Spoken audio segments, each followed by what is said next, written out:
Running a club in a purpose-built facility, I often get asked, also, were you a decent level gymnast? And I laugh because it really couldn't be further from the truth. I was not any good at all. I was recreational. Before gymnastics, I used to horse ride, and I had an accident and couldn't get back into it.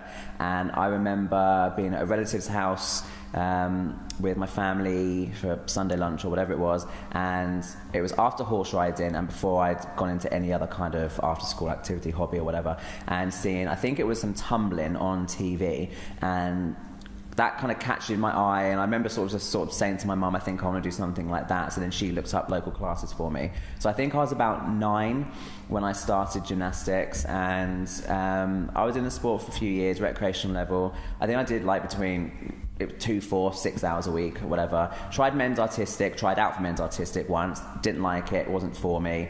So I was quite happy staying low level, doing like floor and vault type competitions, and just enjoying being part of the sport.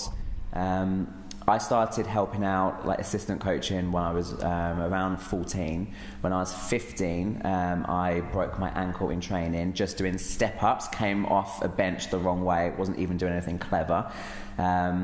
I think I tried to get back into it a little bit after that, but it just wasn't happening. But by that point, I was helping out with classes myself, so I was sort of bridging that gap from gymnast to coach.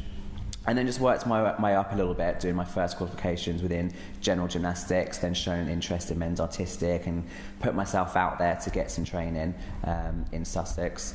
And went through college and then said goodbye to the sport to go to university, but that wasn't for me. I was back within a few months and getting back into the sport, and that's when I did a computing HND for a couple of years, and that was something for me to do, and then I was to go off and job hunt in IT. But by the end of those 2 years, I'd worked my way up a little bit within coaching, and got to the end of the 2 years and realised, well, I'm not half bad at it, and I really enjoy it, and it's going to be hard, but I think I want to make a living, if I can, out of coaching and make a real go of it.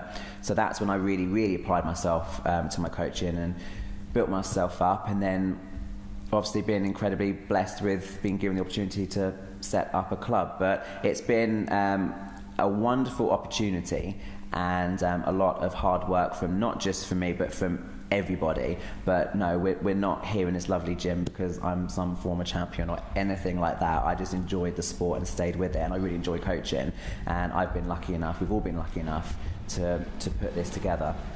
So just enjoy the sport and staying with it and working up, and now moving into things like I've been mentoring for a while. I really enjoy helping other coaches get to their qualifications, and moving into things like tutoring and assessing. It's just different ways for me to engage in the sport. And what's fun for me is over the past 5 to 10 years, especially now, I'm coaching moves that I didn't even know of as a gymnast. I'm engaging in the sport and involved in the sport in a completely different way to when I was a gymnast. I think me being a recreational gymnast was just the beginnings of me kind of finding my way into the sport, and then I've really kind of got into it at a high level at the other end of it, really.